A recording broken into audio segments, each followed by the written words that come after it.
Pemirsa, Otoritas Jasa Keuangan menyambut baik rencana pemerintah membentuk Pusat Finansial Internasional Indonesia.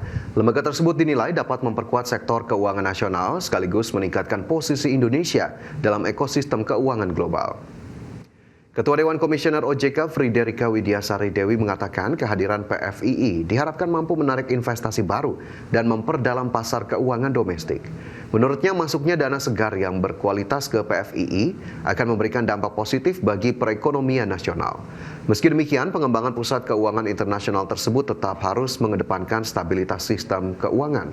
Friederike menambahkan, pembentukan PFII masih menunggu penyelesaian proses legislasi rancangan undang-undang yang mengatur pembentukan lembaga tersebut saat ini masih dibahas pemerintah, DPR, dan para pemangku kepentingan termasuk mengenai mekanisme pengawasan.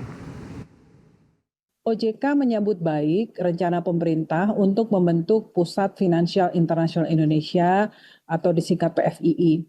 Ini kami melihat sebagai upaya untuk mengembangkan dan memperkuat sektor keuangan nasional dan juga posisi Indonesia dalam ekosistem keuangan internasional. Tentu saja ini juga ditujukan untuk menarik investasi serta memperdalam pasar keuangan. Kami meyakini adanya fresh fund yang berkualitas yang nantinya masuk ke PFII ini dapat memberikan manfaat untuk perekonomian nasional. Namun tentu saja dengan tetap memperhatikan stabilitas. Ya, Bank Indonesia mencatat cadangan devisa mencapai 145,6 miliar dolar Amerika Serikat atau setara dengan 2.606 triliun rupiah. Posisi tersebut berada di atas standar kecukupan internasional sekitar 3 bulan impor. Bank Indonesia mencatat cadangan devisa mencapai 145,6 miliar dolar Amerika atau setara 2.606 triliun rupiah.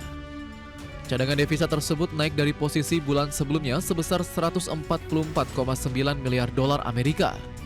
Direktur Eksekutif Departemen Komunikasi BI Ramdan Denny Prakoso menjelaskan bahwa perkembangan cadangan devisa itu dipengaruhi oleh penerimaan pajak dan jasa pemerintah, di samping adanya pembayaran utang luar negeri pemerintah dan kebijakan stabilisasi nilai tukar rupiah oleh Bank Sentral. Ramdan menjelaskan bahwa posisi cadangan devisa pada akhir Juni 2026 itu setara dengan pembiayaan 5,5 bulan impor atau 5,4 bulan impor dan pembayaran utang luar negeri pemerintah atau berada di atas standar kecukupan internasional sekitar 3 bulan impor. Oleh sebab itu, BI menilai cadangan devisa tersebut masih mampu mendukung ketahanan sektor eksternal serta menjaga stabilitas makroekonomi dan sistem keuangan. Otoritas moneter turut meyakini bahwa ketahanan sektor eksternal akan tetap terjaga dengan cadangan devisa tersebut. Tim Liputan IDX Channel. Amerika Serikat meluncurkan gelombang serangan terbaru terhadap sejumlah aset militer strategis di Iran. Serangan terbaru tersebut semakin mengancam keberlangsungan gencatan senjata yang telah disepakati.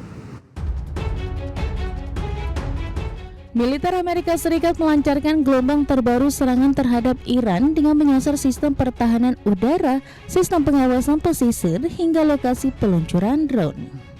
Langkah tersebut diambil sebagai respon atas serangan terhadap 3 kapal komersial yang melintasi Selat Hormuz. Seorang pejabat Amerika Serikat yang enggan disebutkan namanya mengatakan kepada Reuters pada Selasa kemarin sasaran serangan meliputi sejumlah aset militer strategis Iran yang berkaitan dengan pertahanan dan pengamanan wilayah pesisir. Sebelumnya, Komando Pusat Militer Amerika Serikat mengumumkan telah memulai operasi militer tersebut, namun belum mengungkapkan rincian target yang diserang. Serangan terbaru tersebut semakin mengancam keberlangsungan gencatan senjata yang disepakati Amerika Serikat dan Iran pada bulan lalu untuk menghentikan konflik yang berlangsung sejak Februari lalu.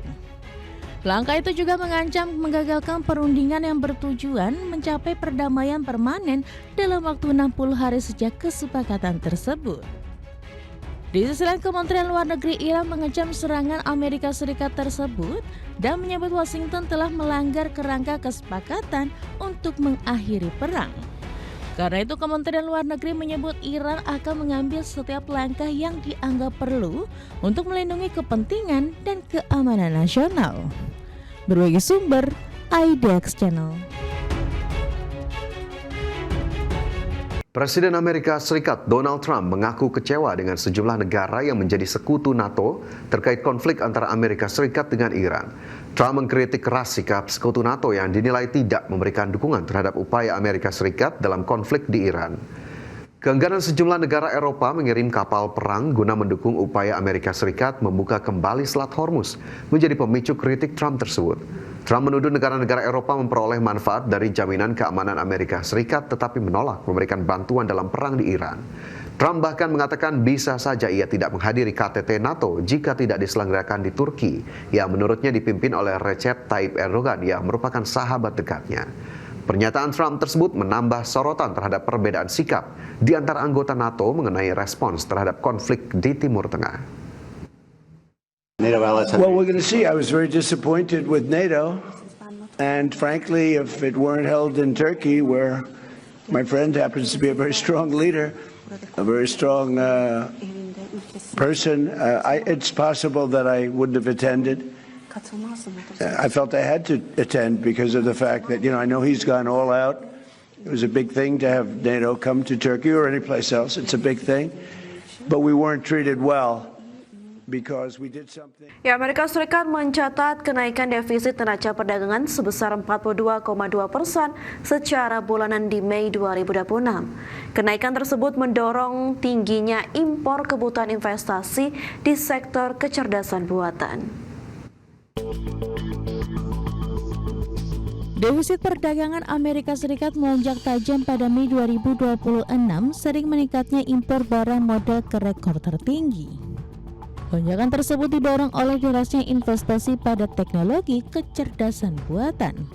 Kondisi tersebut menunjukkan sektor perdagangan masih menjadi penghambat pertumbuhan ekonomi Amerika Serikat pada kuartal 2 2026.